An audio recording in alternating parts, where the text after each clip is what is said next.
You know what? I'm really excited for this. I mean, these are the players who hopefully we will be seeing for the next 5, 10, potentially 15 years to come in Counter-Strike Global Offensive or whatever comes next. This is the future of our game. The youth of the Counter-Strike scene are going to be on full display in the WePlay Academy League, which kicks off this Monday. Some of CSGO's biggest names have put forward squads, including Na'Vi, Astralis, and Mousesports. The Academies will be playing a round-robin group stage over the course of about 2 weeks, and the top 3 teams go straight to the LAN finals, and then 4th through 7th have a little play-in tournament where it's single elimination, and 7th works their way through, like 7 has to play 6, then the winner of that plays 5th, winner of that plays 4th. Whoever comes out on top goes through to the LAN finals as well. I'm going to give you a rundown of which teams are the favourites, which teams I expect to make it to the playoffs, but also which players to look out for on each team. There are 8 teams in attendance, but only one, I think, can be a clear favourite, just almost a guarantee to make it through, and that's Mouse NXT. They come into the event as the 2nd highest ranked team as of recording/writing. That'll probably change the next time the rankings are updated, but the teams they've overcome to reach this point so early in their time together is really impressive. They beat Entropic, they pushed Skade to all 30 rounds in both maps, and they defeated Young Ninjas quite comfortably, who are the other high-rated team at this event. If Mouse Next or Mouse NXT don't win this event outright, it'll be a disappointment. My next pick I want to talk about is a team that's kind of a dark horse to make a deep run in the playoffs. Fury Academy, they don't look particularly threatening in terms of their ranking when we're talking about winning the event.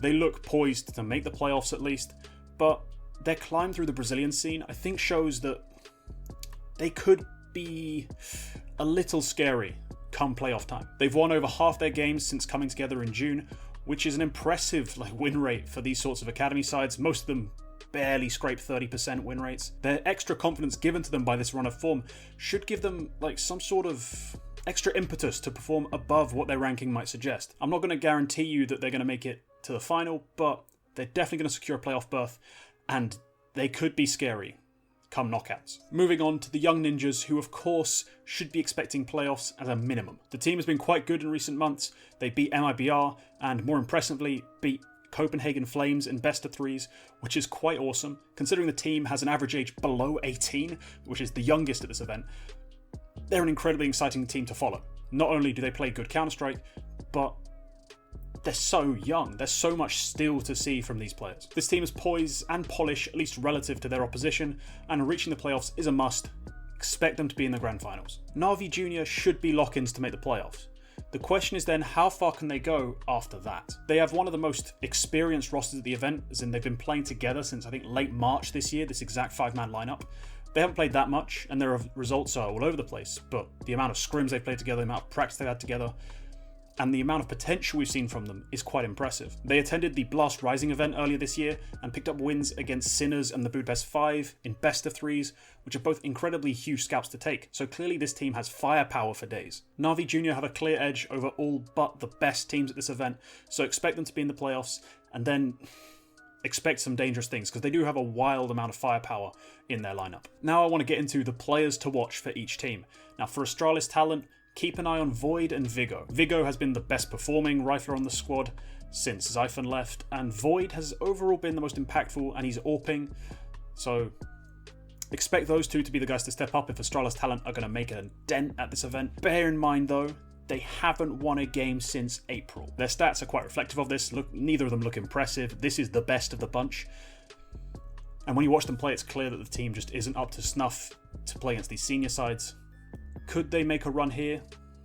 I doubt it. If they do, these two need to step up. Big Academy are fielding one of the most inexperienced 5s I've ever had to just analyse or review. Glaive has played 8 series for the team SSP, and he fragged decently. He's got above 0.7 kills per round. He died a lot, but hey, the team was losing. He played alright in those games, which gives me some hope. The other player to try and keep a lookout for is Prime Taps, but it's hard to tell. All we've got to rely on are face-it games, ESCA scrims. Not even necessarily that much gameplay, just we've got some elo stats, we got some kill per round numbers, vaguely. My best guess would be Prime Taps for this lot, aside from Glaive, who has the most experience. Fnatic Rising, your guess is as good as mine. I think Fnatic have forgotten this event starts Monday, like I almost did. On Furia, Decenty and Piriazin, I'm going to go with that, have been the most impressive performance in this limited sample size available. They haven't played that much together, but they have had that decent win rate, and these two players have stood out amongst the crowd. Mouse NXT, they're chock full of talent. I made a prospect video about Torzi. Sorry, I was corrected about this. About Torji, and that guy's amazing. He's legit as an AWPer, but he's not the only player worth watching in this team. JDC has put up great numbers, played really well in this lineup so far, and then the other guys on the team are not bums. They're pretty good. Sui has very solid aim for an in-game leader, especially. Shane hasn't had the best numbers so far, but the eye test tells me he's a very good player, and Sershin so far has played a decent role. So keep an eye on all of them, but the two you should really be expecting big things from: Torzi, JDC. Who else to look at other than MONESY on Na'Vi Jr.? Well, there is one guy.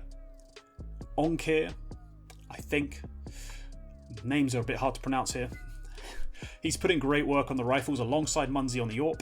This gives the team a nice powerful tandem of stars. It's these two who have really been able to drag them over the finish line against elite opponents, especially MONESY, who is a fucking monster. I'm just gonna put that out there. As an AWPer, he is amazing. He's also solid on a rifle, but yeah, the AWP is where he really shines.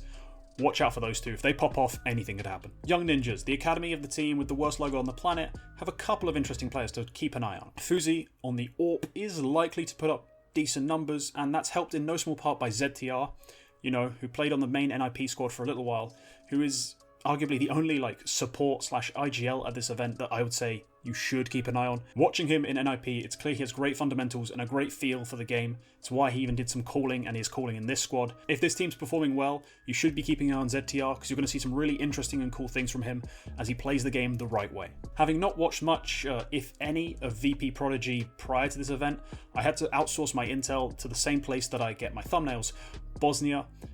Thank you, Mirzach, for the intel on this one. The squad have only played 8 maps together competitively, but Mirzach, my spy, has told me that Lomik is the team's AWPer and really their most impressive player. He's been the bright spot on a pretty dismal run coming into this event. Puts up good numbers, decent impact. VP Prodigy are going to struggle to be competitive in my opinion, but if they are, it's thanks to this guy. The WePlay Academy League Season 1 kicks off Monday. Be sure to tune in. I think the first game's at 5 o'clock my time, so 6 o'clock European time. It's going to be really exciting. These guys are the future of our game, especially those guys on Mouse Next and Na'Vi Jr. I mean, some of them arguably already potentially tier 1 capable, so the fact that they're competing in this league, we should see the best of them. They should be comfortable, they should be fragging out. It's going to be a lot of fun. Leave a like if you enjoyed the video, leave a comment telling me which teams you're excited for, which players you really want to watch. Sub if you want to see more content. I make a bunch of stuff about young up-and-coming players, by some coincidence I think at this point. That's all for this one. Goodbye.